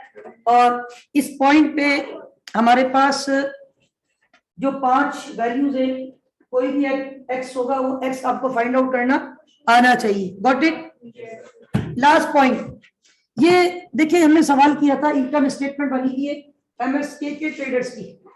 इसमें अगर आप देखिए एमएसके के ट्रेडर्स की इनकम स्टेटमेंट पे हमारे पास पता है ये एंडिंग इन्वेंट्री कैसे आई थी, ये एंडिंग इन्वेंट्री कैसे आई थी। देखिए बहुत दफा सवाल वो आपको ऐसे देगा, जैसे वो आपको बताएगा नेट सेल, क्या बता देगा, नेट सेल दे देगा, और नेट सेल पे किसकी परसेंटेज बता देगा, तो नेट सेल से आप क्या निकाल लोगे। फिर वो सवाल में ओपनिंग इन्वेंट्री भी देगा, परचेजिंग भी दे देगा। अगर कोई परचेज रिटर्न तो माइनस करके लेके जाना, और अगर कैरी इनवर्ट हो तो उसको तो आप लोग पहुंच जाओगे cost of goods available for, और कॉस्ट और सॉरी सेल और जीपी के डिफरेंस से क्या निकालोगे, कॉस्ट ऑफ। अब cost of goods available for cell में 2 चीजें होती है, कुछ बिक गया, तो जो बिक गया वो माइनस करो, जो बच गया वो आपके, इसको बोलते हैं ग्रॉस प्रॉफिट मेथड से एंडिंग इन्वेंट्री को कैलकुलेट करना। क्या कहते हैं, ग्रॉस प्रॉफिट मेथड से एंडिंग इन्वेंट्री को कैलकुलेट करना। Got it? अब आ जाए net sale minus cost of goods sold is equal to gross profit. तो ये वाला कॉन्सेप्ट भी जरूर पढ़ के जाइएगा। और इसकी मैं आपको एक और एग्जांपल देता हूं। मैंने एक सवाल करवाया था XYZ लिमिटेड, और ये नॉर्थ में बच्चों आप लोगों ने खुद ही किया था, मैं उस वक्त लंच कर रहा था, याद है। अब उसमें आपने क्या किया, पहले नवंबर का तो सारा डेटा था, नवंबर की जीपी आई है, सारा डेटा मौजूद था, opening inventory, ending inventory, purchases, freight, each and everything was there. हमने फिर नवंबर का ग्रॉस प्रॉफिट का रेट निकाला, जीपी डिवाइड, वो रेशो में जो पड़ा है जीपी डिवाइडेड बाय सेल। फिर हमने नवंबर की उसने कहा था जीपी रेट को बेस बनाओ, और दिसंबर की कौन सी इन्वेंट्री मालूम करो, क्योंकि एंडिंग इन्वेंट्री सारी चल रही है। अच्छा, अब उसमें 2 बातें पूछी थी, ये बड़ा इंपॉर्टेंट है जो पॉइंट मैं बता रहा हूँ, ये वाला पॉइंट। कितनी बातें पूछी थी, 2, टोटल इन्वेंट्री और इन्वेंट्री लॉस्ट। पूरी इन्वेंट्री लॉस की 80%। पहले तो हमने उसी कॉन्सेप्ट पे नेट सेल पे लगाया जीपी, जीपी आ गया, नेट सेल और जीपी के डिफरेंस से क्या आ गया, cost of goods sold. Net sales और जीपी के डिफरेंस से क्या आ गया, कॉस्ट ऑफ गुड्स सोल्ड। अच्छा, फिर हमने क्या किया कि ओपनिंग इन्वेंट्री मौजूद थी, नेट परचेजेस मौजूद थी, और ओपनिंग इन्वेंट्री और नेट परचेजेस को ऐड किया, कैरेज इन्वेंट को ऐड किया, तो हमारे पास cost of goods available for sale. उसी में से कुछ बिका होगा, कुछ सेल और जीपी के डिफरेंस से क्या आ जाती है, कॉस्ट ऑफ। तो कॉस्ट ऑफ गुड्स सोल्ड और cost of goods available for cell के डिफरेंस से क्या निकालते, ये भी रिवर्स कैलकुलेशन से आती है। अच्छा, अगर वो एमसीक्यूज में एहतियात करनी है, वो दोनों ऑप्शन देगा आपको। एमसीक्यूज में वो आपको ये भी बताएगा, मतलब 4 ऑप्शन होंगे ना, तो वो टोटल इन्वेंट्री वाला भी रखेगा ऑप्शन, और जितनी अगर खुदा ना खास्ता 80-70% खराब हुई है तो उसका ऑप्शन भी रखेगा। तो आपने एहतियात करनी है, पहले पढ़ना है रिक्वायरमेंट में कि क्या उसने ये पूछा है कि कितनी टोटल इन्वेंट्री बची थी, या उसने आपसे ये पूछा कि कितनी इन्वेंट्री लॉस्ट हुई है। अगर पूछा कितनी इन्वेंट्री बची थी तो टोटल कितनी बची हुई थी, 25,000। अगर पूछ रहा है कि कितनी जली है, गॉट इट। बहुत एहतियात से सवाल की रिक्वायरमेंट को पढ़ के आंसर दे रहे हैं। बात दफा एक कैलकुलेशन हम करते हैं, उसके कितने मतलब निकल रहे होते हैं, 100% स्टॉक नहीं जला, लेकिन आपने जो आंसर निकाला इन्वेंट्री का वो 100% है। वो क्या है, अब वो अगर आपसे ये पूछ रहा है कि आपकी एंडिंग इन्वेंट्री कितनी है, तो आपने आंसर दे देना है वही। लेकिन अगर वो आपसे आंसर पूछ रहा है कि आपने जो इन्वेंट्री बेची, आपकी जो इन्वेंट्री थी उसमें कितनी चल गई और उसकी कोई परसेंटेज है सवाल में, तो वो ऑप्शन भी होगा। फिर पहले सवाल की क्या पढ़नी है अच्छे तरीके से, उसके मुताबिक आंसर। टोटल पूछेगा तो वही आंसर, और अगर कुछ बच गया है उसमें से तो फिर रिमेनिंग आंसर। Got it? तो ये भी बहुत इंपॉर्टेंट पॉइंट है फॉर एमसीक्यूज, ये वाला कॉन्सेप्ट। Got it? अच्छा, अब आ जाए उसके बाद मैं थोड़ी सी इसी तरह ये वाला कॉन्सेप्ट भी देखिए। ये टी अकाउंट बनाया था, इस टी अकाउंट से मैंने किसको कैलकुलेट, बाज दफा कैश कलेक्शन गायब होती है, कोई भी इसमें भी 4 वैल्यूज हैं, ओपनिंग, सेल्स, कलेक्शन, एंडिंग, इनमें से भी कोई एक क्वेश्चन मार्क हो सकता है। Got it? आखिरी कॉन्सेप्ट, और ये आखिरी मुश्किल से 5-10 मिनट आपके लूंगा, फिर इंशाल्लाह गुफ्तगू ऐड कर रहा हूँ। जो बात की थी अल्हम्दुलिल्लाह उसी टाइम पे। फाइनेंशियल रेशियो मैंने भी रिसेंटली कल पढ़ा है बहुत डिटेल से अल्हम्दुलिल्लाह। उससे पहले भी एक क्लास थी लेकिन कल डिटेल से पढ़ा है। तो कल की क्लास में देखिए मैंने बहुत सारे फॉर्मूले, अपने आपको एक मिसाल देता हूँ। ये पहला फॉर्मूला आपको क्या नजर आ रहा है? Current ratio. फॉर्मूला क्या होता है? Current asset divided bye. अब मैं इसी चीज को देखिए यहाँ पे सॉल्व करता हूँ कि यहाँ नीचे ना, ताकि आपको याद रहे। अगली शीट है कोई? चले, रेशियो का कॉन्सेप्ट याद है तो चले। करंट रेशियो, एक एग्जांपल दे रहा हूँ, ये मैं रेशियोज के हवाले से आखिरी कॉन्सेप्ट डिस्कस करने जा रहा हूँ।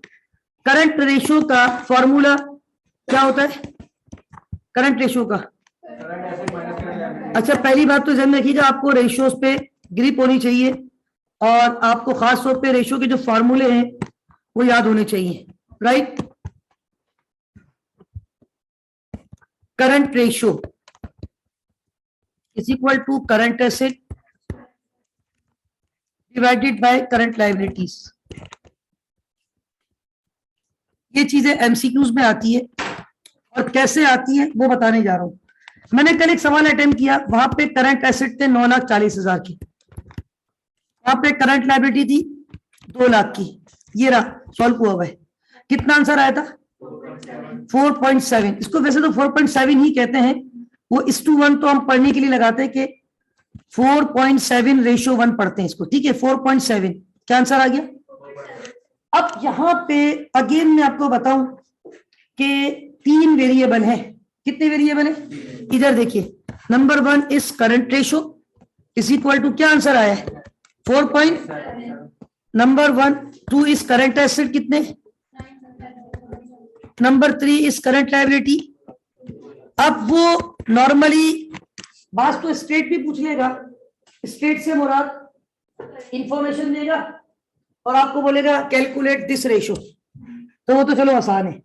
जैसे आपको प्रॉफिट दे दिया, नंबर ऑफ शेयर्स बता दिए और आपको बोलिए कैलकुलेट ईपीएस, आपने प्रॉफिट को divided by number of shares कर दिया। अच्छा, 5 दफा नंबर ऑफ शेयर्स डायरेक्ट नहीं देगा, उसकी पार वैल्यू बता देगा और टोटल कैपिटल की अमाउंट, पार वैल्यू पे डिवाइड करोगे नंबर ऑफ शेयर्स आ जाएंगे, net profit divided by number of share, earning per share आ जाएगा। लेकिन बाज दफा ये टॉपिक इतना स्ट्रेट नहीं होगा। इस टॉपिक में वो आपको इंफॉर्मेशन कुछ इस तरीके से देगा कि आपने मिसिंग वैल्यूज को कैलकुलेट करना होगा। यानी जैसे मैं कह रहा हूं कि यहाँ पे current ratio equal to 4.7, current ratio equal to 4.7। अब ये जो आपका करंट रेशियो है जो कि इक्वल टू 4.7 है, current asset equal to 940,000, current liability is equal to 200,000। अभी तो हमने जो सवाल का अटेम्प्ट किया उसमें तो हमने डायरेक्ट क्या निकाला? Current ratio. लेकिन हो सकता है वो आपको बोले करंट रेशियो का आंसर है 4.7, करंट एसेट बराबर है 940,000। अब आपको बोलेगा क्या निकाल के? तो करंट लायबिलिटी, यानी वो आपको ये बता देगा यस, ये बता देगा यस, ये होगा क्वेश्चन मार्क। या वो आपको बोलेगा current ratio equal to this, आपका current liability is equal to this, आपको क्या निकालना है? या वो आपको बोलेगा करंट एसेट ये है, करंट लायबिलिटी ये, ये क्वेश्चन मार्क है। मतलब ये तो मैंने एक फॉर्मूला समझाया है, ऐसे कोई भी फॉर्मूला अटेम्प्ट हो सकता है। जैसे वो आपको बोल दिया कि GP upon sale into 100 equal to gross profit percentage. अब आपको ग्रॉस प्रॉफिट की परसेंटेज बता दी, सेल बता दी, बोलेंगे बताओ ग्रॉस प्रॉफिट कितना है, बोलेंगे बताओ सेल बताओ कितनी है, जीपी बता दिया, परसेंटेज बता दी। मतलब वो आपको फॉर्मूले तो याद होंगे आपको, तब आप ये अप्लाई कर सकोगे।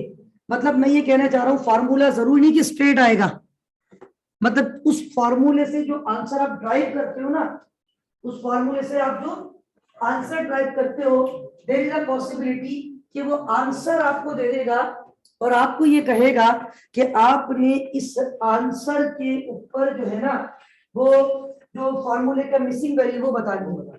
यानी जो आप आंसर ड्राइव करते हैं वो आंसर आपको दे देगा। फॉर्मूले में अगर 2 वेरिएबल है उसमें से कितने वेरिएबल दे देगा, तो एक वेरिएबल आपको find out. Are you getting my point?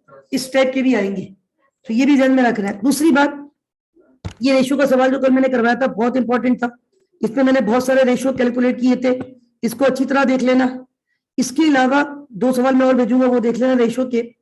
यहाँ जो है ना देखिए, अच्छा मैंने एक फार्मूले की शीट भी दी है, उसमें हो सकता है हमने सारे फार्मूले अटेम्प्ट ना किए हो, कुछ फार्मूले देख लेना। दूसरी बात, जैसे उसमें लिखा हुआ है accounting cycle, receivable turnover days, ठीक है, plus inventory turnover days minus payable turnover days. अच्छा कल मैंने रिसीवेबल टर्नओवर भी निकाला था और पेबल और इन्वेंटरी टर्नओवर भी, लेकिन मैंने एक रेशो यहाँ पे नहीं था, इसने नहीं पूछा था कौन सा, पेबल टर्नओवर। वो भी होता है, रिसीवेबल में सेल होती है, पेबल में क्या होगी, परचेस। रिसीवेबल में एवरेज रिसीवेबल होता है, तो पेबल में एवरेज पेबल होगा, एवरेज पेबल होगा। अब एक आखिरी बात सुन ले इसी टॉपिक की, जिसपे मैं अपनी गुफ्तगू खत्म करूंगा, और वो बात ये है कि एक मिसाल में दे रहा हूं कि मेरे पास इन्वेंट्री टर्नओवर टाइम्स कितना दिया हुआ है, 9.8। कितना दिया हुआ है, 9.8। अच्छा बाज दफा वो आपको बोलेगा इन्वेंट्री टर्नओवर टाइम 9.8 है, ठीक है, और आप मुझे डेज कैलकुलेट करके दे दो। क्या कैलकुलेट करके दे दो, डेज, चाहे वो इन्वेंट्री टर्नओवर टाइम्स हो। अब देखना यहां मैंने डेज भी निकाले थे, हालांकि डेज का फार्मूला क्या रखा था मैंने, इन्वेंट्री, जी समझ नहीं आ रहा, अच्छा तो आखिरी बात बता रहा हूं, ये वाला फार्मूला देखिएगा, इन्वेंट्री टर्नओवर टाइम्स का फार्मूला क्या है, divided by inventory is equal to 9.8। अगर आपको डेज निकालने तो आप फार्मूला क्या कर देते हो, मतलब average inventory divided by multiply by, ये भी फार्मूला है ये डेज निकालने का। रिसीवेबल में भी वो रिवर्स हो जाता है। अब ये फार्मूला तो आपने पढ़ लिया, अब वो अगर आपसे ये पूछे, जैसे मैंने भी यहाँ कहा कि उसने आपको बोला कि भाई इन्वेंट्री, सवाल में बोल दिया इन्वेंट्री टर्नओवर टाइम्स, किस पे दे दिया आपको, कितना आंसर आता है, 9 बोलेगा आप मुझे बताओ इन्वेंट्री टर्नओवर किसमें, बताओ आप बता सकते हैं उसको, बता सकते हैं। अब देखिए कैसे निकलेगा, डेज कैलकुलेट करने ना, इधर देखिए टाइम्स को 365 divided by times, 365, yes 365 divided by times, ठीक है, कितना आया 37, वही आंसर आ रहा था, 365 divided by 9.8 equal to 37 days. मैं आपको दिखाता हूं, इधर देखिए कितना आंसर आया था डेज में। यानी ये वो पूछता है आपसे एमसीक्यूज में ऐसे, वो क्या पूछेगा आपको, अब वो चाहे टाइम्स रिसीवेबल का दे दे, टाइम्स पेबल का दे दे, टाइम्स इन्वेंट्री का दे दे, आपको किसी भी रेशो का रिसीवेबल टर्नओवर इन टाइम्स पता हो, पेबल टर्नओवर इन टाइम्स पता हो, इन्वेंट्री टर्नओवर इन टाइम्स पता हो, तो टाइम को किस पे डिवाइड करवा दो, 365। अच्छा बार दफा पेपर में स्पेसिफिक कर देते कि आपको डेज 360 लेने, तो फिर आप 360 लोगे, अदरवाइज तो 365 divided by times, 365 divided by times is equal to, किस पे आंसर आ जाता है, चाहे वो रिसीवेबल का हो, पेबल का हो या इन्वेंट्री का हो। Got it? तो ये टाइम्स वगैरह ऐसे निकालते हैं, तो मेरा ख्याल है अगर आएगा तो आप लोग कैलकुलेट कर लेंगे, और अगर इंफॉर्मेशन है तो डायरेक्ट फार्मूले से भी निकाल सकते हैं। बाकी जो 2 सवाल मैंने अलग से दिए रेशो के, उसमें टाइम वाले ज्यादा है, वो देख लीजिएगा, उसमें पेबल टाइम वाले रेशो भी है। तो मेरा ख्याल है अल्हम्दुलिल्लाह हमने आज की इस एक्सरसाइज में MTQs भी और MCQs भी अपने तौर पे कोशिश की। और that's all for today, that's all for the session. Allah हाफिज व नासिर, wish you best of luck. Allah Taala आप सबको कामयाबी अता फरमाए। पाकिस्तान जिंदाबाद।